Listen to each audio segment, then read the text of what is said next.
오늘 말씀을 통해서 우리 모두에게 하나님이 새 힘을 주시고 그 새 힘을 공급받아서 이왕 여러분이 명절을 보내시는 곳 값지고 아름답게 명절을 보내시기를 주의 이름으로 축원합니다. 집으로 돌아가라는 설교 제목으로 두 가지 말씀을 나눌 텐데, 첫 번째 말씀입니다. 예수님은 보이지 않는 손길로 우리를 여전히 찾아오십니다. 아멘이십니까? 예수님은 보이지 않는 손길로 우리를 여전히 찾아오십니다. 믿으십니까?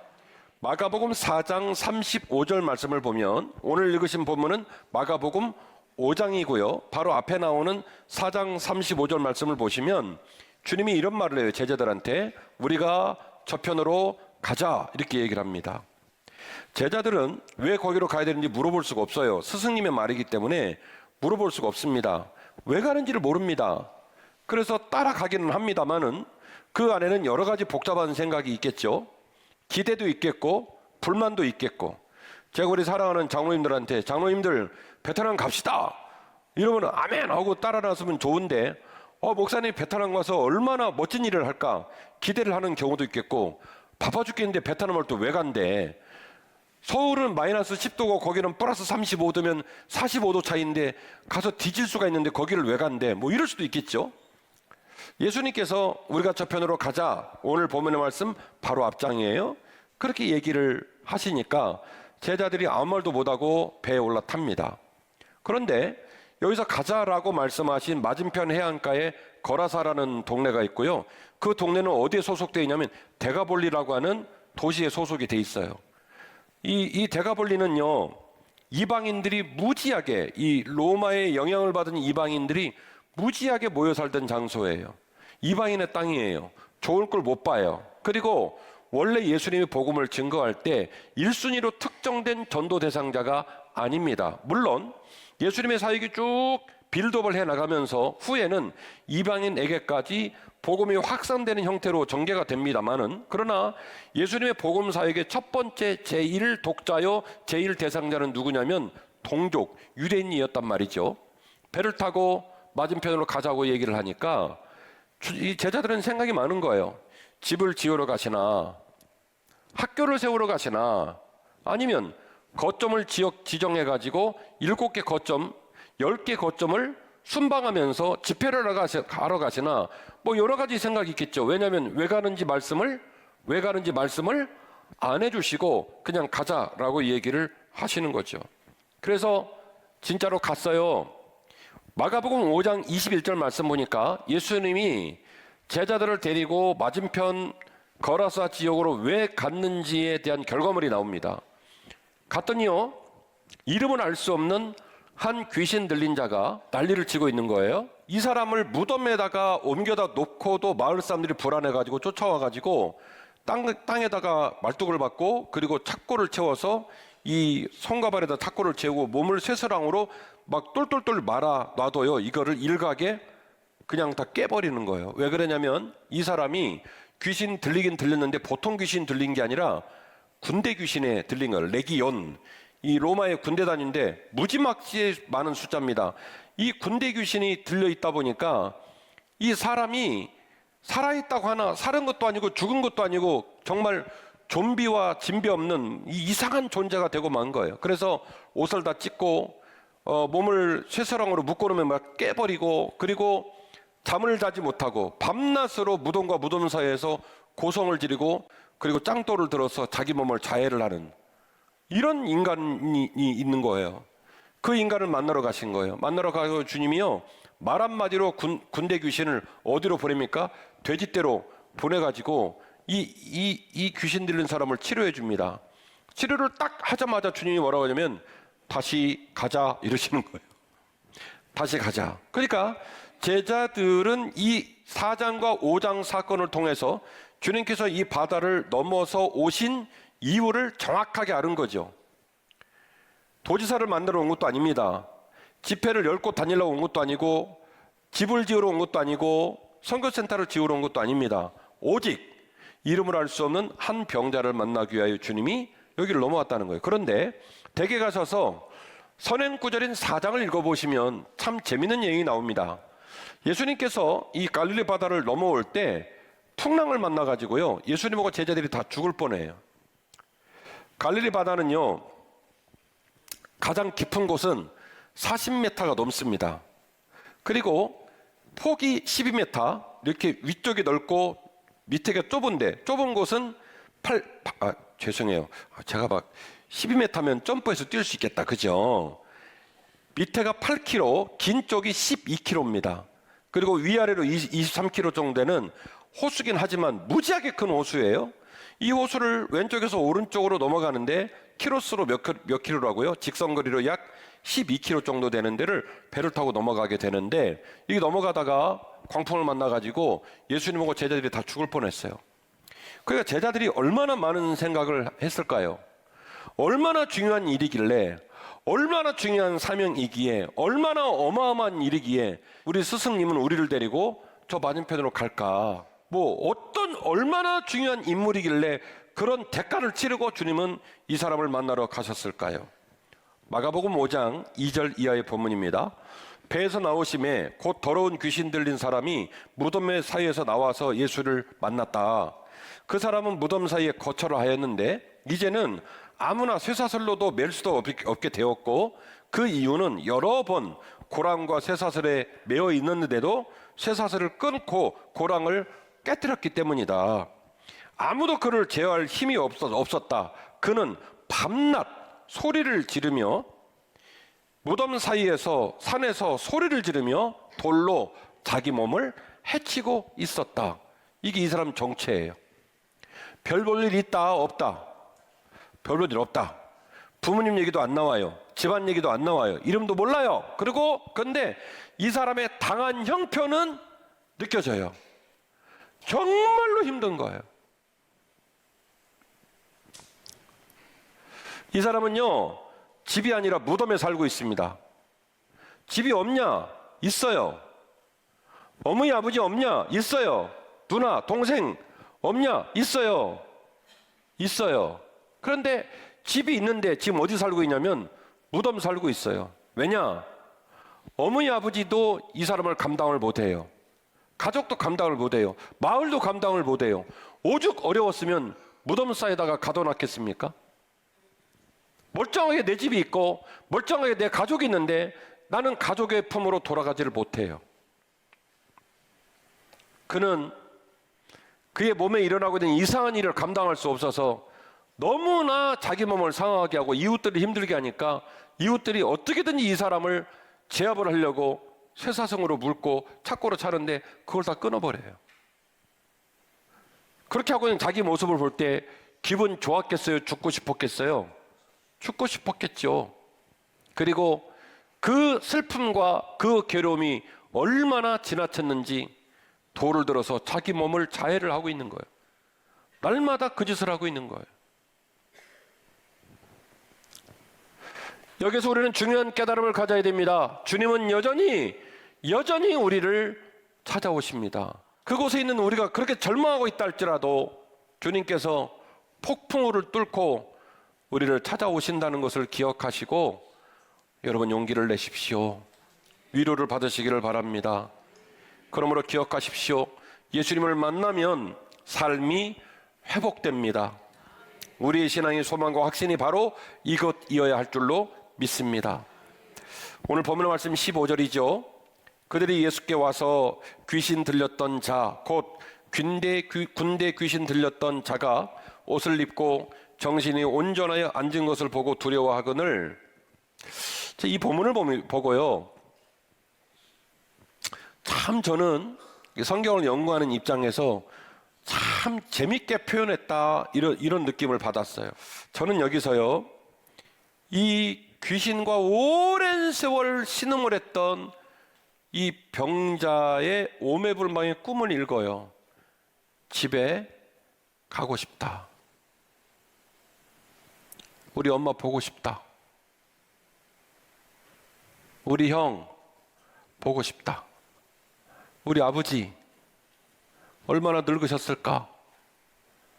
그걸 읽어요. 지금 이 모습은요, 전부 뭘 하기 위한 준비 과정이냐면 집에 돌아가기 위한 준비 과정이에요.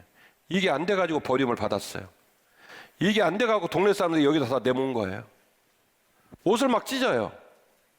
소리를 고래고래 지르고 정신이 오락가락해요. 가만 앉아있질 않아요. 막 대문 위에 올라가 있고 텔레비에 올라타고 사람들이 불안해서 볼 수가 없어요. 저 사람은 도저히 집에 둘 수도 없고 동네에 둘 수도 없다. 그래서 무덤 사이에 던져놨습니다. 옷을 딱 챙겨 입고 정신을 가다듬고 그리고 조용히 앉아 있는 거예요. 저는 여기서 이 사람의 무언의 언어가 들려요. 이제는 집에 돌아가고 싶다. 내 집에 가고 싶다. 단순히 질병이 나았다라는 사건이 아닙니다. 나는 이제 주님으로 말미암아 집에 돌아갈 준비를 마쳤다. 다 찢어버렸던 옷을 다시 회복해서 입었고 말할 수 없는 내 삶의 모든 언어와 정신을 가다듬었고 그리고 내가 조용히 내 자리에 앉아 집으로 돌아갈 준비를 마쳤다는 거예요.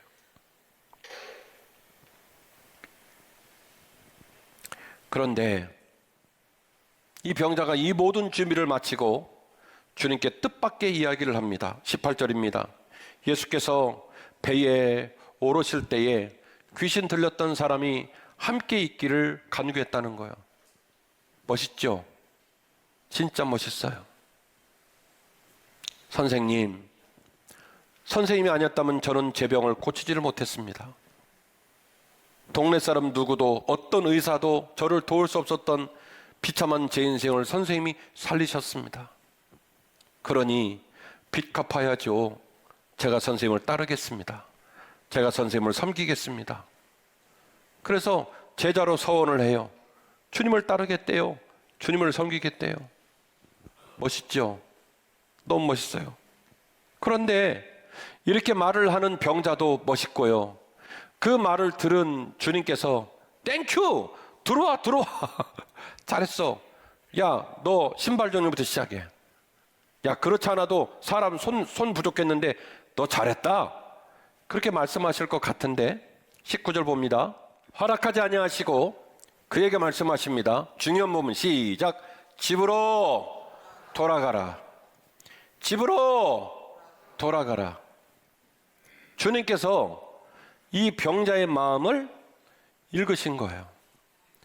네가 고맙고 빚 갚고 내게 은공을 갚는 모습으로 무슨 말을 하는지 내가 알아. 내가 네 마음은 알아. 그런데 너 옷을 갈아입고 정신을 가다듬고 그 자리에 앉아있는 네 눈물을 내가 알아. 네 어머니 보고 싶고 너 아버지 보고 싶은 네 마음 내가 알아. 그러니까 얘야 그런 소리 하지 말고 어떻게 해요? 네가 지금 할 일은 너에게 가장 중요한 일은 뭐예요? 집으로 돌아가라. 그리고 주께서 내게 어떤 큰 일을 행하사 너를 불쌍히 여기신 것을 네 가족에게 알려라 하신데 그가 가서 예수께서 자기에게 어떻게 큰 일을 행하신 것을 데가볼리에 전파하니 모든 사람이 놀랍게 여겼다. 이 사람 만난 동네는 거라사라는 동네예요. 그리고 이 사람이 복음을 전한 곳은 데가볼리예요. 이 헬라말로 데가볼리란 말을 직역하면 10개의 도시라는 말이에요. 그러니까 커요. 그죠? 그 이방인 도시들이 10개가 쫙 모여 있는 거예요. 그래서 우리가 한국말로는 데가볼리 하니까 되게 멋있는데 풀어보면 직역하면 10개의 도시라는 말이에요. 이 병자가 예수님께서 집으로 돌아가고 내가 너에게 베푼 은혜를 간증하라고 얘기하니까 집뿐만이 아니라 데가볼리 전체에다가 예수님 얘기를 한 거예요. 이거는요 마가복음의 정신, 마가복음의 전개 과정과는 어울리지가 않는 전개 과정입니다. 읽어드립니다. 마가복음 1장 44절, 마가복음 5장 43절, 오늘 읽은 본문이 5장이죠. 그리고 마가복음 7장 36절, 마가복음 8장 26절 다수의 본문들에서 뭐가 나오냐면 비밀 유지 명령이 나옵니다. 비밀 유지 명령. 주님께서 병자를 고칩니다. 주님께서 귀신을 내쫓습니다. 그러니까 그분이 흥분을 해가지고 막 이걸 알리고 싶어 할 거 아닙니까? 그때 주님이 뭐라고 하냐면 아무에게도 이 사실을 말하지 말아라. 이게 바로 마가복음을 관통하고 있는 비밀유지 명령이에요. 그러니까 마가복음 1장 44절에도 5장 43절에도 7장 36절에도 8장 26절에도 계속해서 나오고 있는 것은 내가 너를 불쌍히 여겨 네 질병을 고쳐주고 너에게 귀신이 떠나도록 하여 너를 회복시킨 건 맞지만 이거를 동네방네 돌아다니면서 떠들지 말아라. 비밀유지 명령을 내립니다. 그런데 유독 오늘 본문의 말씀에서만 주님은 말하기를 너는 나를 따르지 말고 그리고 어떡해요? 집으로 돌아가라. 네가 그렇게 보고 싶어 했던 부모님 만나, 형제 만나, 그리고 너를 아는 모든 자들에게 내가 너를 불쌍히 여겨 너를 회복시켰다는 것을 전해. 그렇게 얘기를 한 거예요. 마가복음 5장 17절 말씀 보면요, 예수님이 이런 기적을 행하시는 걸 보고 그 동네 사람들이 놀래가지고 예수님을 떠나라고 요청을 합니다. 우리 아한테 있지 말라고, 당신 안 되겠다고 그렇게 얘기하거든요. 그런데 이후에 마가복음 7장 31절 이하의 본문을 보시면 예수께서 다시 두로 지경에서 나와 시돈을 지나고 데가볼리 지경을 통과하여 갈릴리 호수에 이르시니 사람들이 귀먹고 말 더듬는 자를 데리고 예수께 나와 안수하여 주기를 간절히 간구했다. 이렇게 나옵니다. 지금 읽은 본문은 5장 본문이고 지금 소개한 본문은 7장 본문입니다. 이후에 주님께서 다시 두로와 시돈을 통해서 쭉 한 바퀴 돌아가지고 데가볼리 지역을 통과해서 갈릴리 호수까지 왔는데 이때는요 많은 사람들이 병자를 데리고 나와서 주님을 환영하고 주님께서 고쳐달라고 얘기를 했다는 거예요. 어떤 변화가 일어났을까요? 5장에서는 주님대로 떠나달라고 말했어요. 당신 여기 있으면 안 되겠다고 말했어요. 그런데 7장에 가니까 동네 사람 모든 사람이 깨지고 상하고 병든 자들을 데리고 나와서 주님께서 안수해 주기를 원하고 주님께서 회복시켜 주기를 원했습니다. 누구 때문에 이런 변화가 생겼을 것 같습니까? 바로 오늘 본문에 나오는 귀신 들린 병자 때문이에요. 이 병자가 숨도 안 쉬고 주님 얘기를 한 거예요. 데가볼리 무려 10개의 도시가 모인 그 엄청난 지역에 주님을 증거한 거예요. 그래서 주님이 다시 그 지역을 방문했을 때는요 많은 사람들이 주님을 만나면 내 삶이 회복된다고 믿고 병자들을 데리고 나오게 되었다는 것이죠. 사랑하는 한빛가족 여러분, 주님께서 이 설 명절 이 아침 우리에게 주시는 말씀은 명료한 것 같습니다. 집으로 돌아가라. 저도 저 육개장하고 김밥 하나 먹고 급한 일 처리하고 어머니 만나러 갈 거예요. 여러분들도 집으로 가세요. 목사님, 저는 휴가지 갈 건데요. 아니, 휴가 가려면 가요. 뭐 그걸 제가 어떻게 하겠어요. 근데 이제 제가 말씀드리는 건 어쨌든 간에 우리가 설 명절 앞에서 집으로 돌아갈 때 그냥 때 됐으니까 차 끌고 간다 이런 마음으로 가지 말자는 얘기를 하는 거예요. 지금 사명으로 가자. 주님께서 말하는 거예요. 너만 상처를 받았겠냐. 생태 같은 자식을 무덤에다가 갖다 놓은 아버지와 어머니가 잠을 자겠냐.